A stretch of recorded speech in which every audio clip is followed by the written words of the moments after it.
gente tem hora da análise agora com ela, Lucinda Pinto, que vai trazer detalhes de como foi essa sexta-feira no mundo econômico, qual a leitura de que se faz neste momento do que aconteceu ontem. Não dá para dizer que era uma surpresa completa, mas é uma decisão com impacto profundo, né, Lucinda? Boa tarde. Boa tarde a todos. Eu conversei hoje com alguns escritórios de advocacia, conversei com pessoas ligadas a instituições financeiras, conversei com ex-diretores do Banco Central, que também tem bastante atuação nessa área de fiscalização, e tem uma leitura geral de que, assim, realmente, se confirmando a medida, a implementação da medida, porque é importante dizer que ninguém está desconsiderando ou descartando completamente que o Trump não volte atrás, sabendo como é o modus operandi dos Estados Unidos. Então, essa ainda é uma hipótese que está ali sendo considerada nos cenários traçados. Mas seja como for, em se implementando essa medida, não parece que vai ser esse choque todo. Está todo mundo tentando entender, na verdade. Ninguém entende que não haverá nenhum efeito, né? Seria bastante ingênuo dizer que não haverá impacto, mas acho que está muito, muito longe de dizer um pouco o que, de alguma forma, se ventilou, de que a gente está vendo, por exemplo, o dólar subir hoje, nessa sexta-feira, por causa disso, fuga de... Essa era uma hipótese, né? De que, não, o mercado vai abrir a sexta-feira com o dólar subindo, não aconteceu isso, né? Não, e na verdade o tom até está negativo, mas por outros motivos, não tem a ver com essa história. E o que também não piorou foi o CDS do Brasil, que é aquela medida de risco, né, um termômetro importante do custo que o investidor estrangeiro exige para emprestar dinheiro para o Brasil, para o governo brasileiro e para suas empresas. Esse custo não subiu, né? Então esse termômetro de risco permaneceu estável. E aí qual é a média ali das análises que está sendo feita? Aliás, eu conversei com um advogado do escritório Pinheiro Neto e eu achei interessante que ele disse que ele se sentia muitas vezes pregando no deserto, porque ele vinha alertando muitas empresas que este dia chegaria. Olha, assim como o governo diz que já estava preparado para que em algum momento o governo americano faria essa decisão, que no mundo empresarial, no mundo financeiro, também já estava sendo ventilado e muita gente já estava se preparando. Aliás, o Pinheiro Neto tem até um guia de compliance, como se preparar, dando ali orientações sobre quais são as áreas, as preocupações, inclusive elencando alguns dos setores mais vulneráveis. Combustíveis, medicamentos, minerais. Então, são setores onde você tem mais risco de estar se relacionando com alguém que está, de alguma forma, comprometido com algum crime organizado.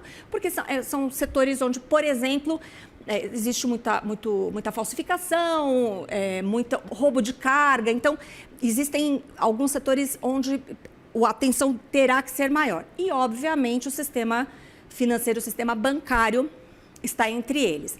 Agora, tem uma informação que a gente não pode esquecer, que os grandes bancos, e aliás, não só os bancos médios e até algumas fintechs mais estruturadas já cumprem um regulamento de compliance muito rigoroso que vai avaliar, inclusive, quem são os seus clientes, quem são os seus fornecedores. Em bom português, é o Know Your Customer, né? Sim. Que você tem ali relatórios, fichas que você precisa controlar, preencher, para saber que tipo de exposição aquele cliente, aquele fornecedor, aquele parceiro tem, seja com a área política, setor público, seja com eventual atuação ilegal, né? Isso é muito levado a sério pelas instituições financeiras, isso é muito regulado, né? Muito fiscalizado, tanto pelo Banco Central quanto pela CVM. Então, a gente sabe que os bancos, eles estão frequentemente, sistematicamente, mandando informações para o COAF, inclusive, sobre qualquer movimentação atípica, qualquer coisa que possa representar um risco, as instituições financeiras já têm isso como prática.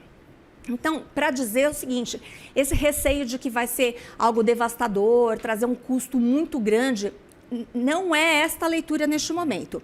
De novo, seria ingênuo dizer que nada vai acontecer.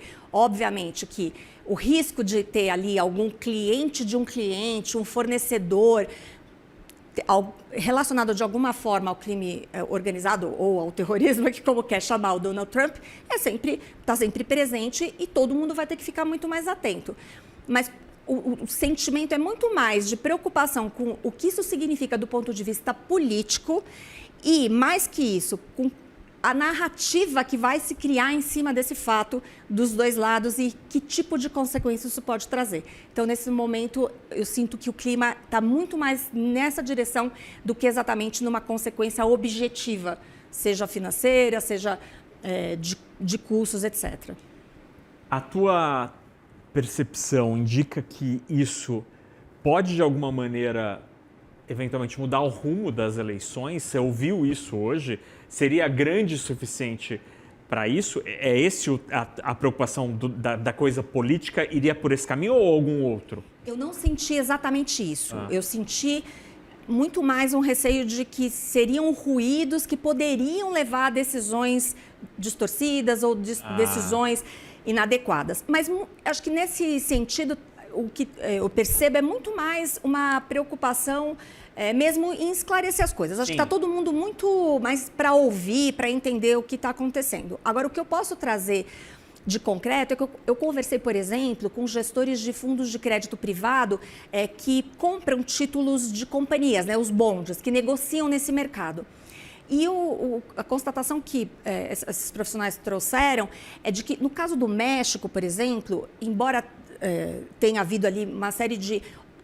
no mercado mexicano, sim, teve uma necessidade de uma readequação muito grande no sistema bancário, mas não houve um aumento de custo muito relevante de forma geral. Obviamente que talvez empresas em setores mais delicados, talvez até o setor de combustível seja um deles, sobretudo de distribuição.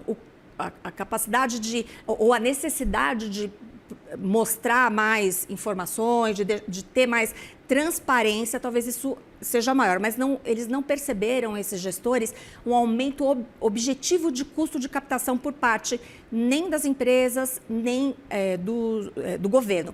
Obviamente, eles estão falando de empresas grandes, estruturadas, né? E aqui é a mesma realidade. O que vai, eu acho que na prática acontecer é assim, aquele universo, por exemplo, de fintechs, de instituições de meio de pagamento, essas que não estão adequadas, que não têm uma política de compliance sólida, essas vão, ou tem dois caminhos, ou vão fecha. Exato. Ou fecha ou vão gastar para criar esses instrumentos, para ter essa política.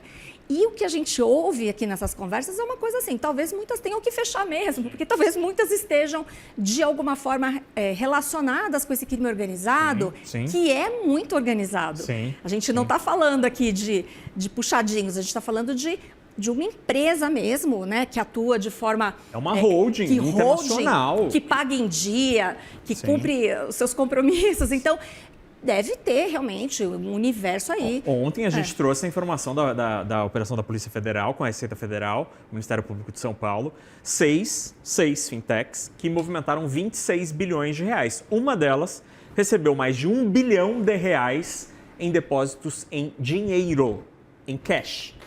Uma fintech. É por isso que é tão importante o jornalismo profissional, o debate sério, porque quando deputados falaram há algum tempo que, olha, o governo quer taxar o seu PIX, não. O governo queria entender de onde vinha o dinheiro, para onde ia o dinheiro, para talvez evitar esse tipo de decisão. Então, rastrear o dinheiro é importante para entender quem faz o mal feito. Não é necessariamente para cobrar imposto. Lucinda Pinto, obrigado pela conversa, bom fim de semana. Para você também, Naka. Boa tarde a todos.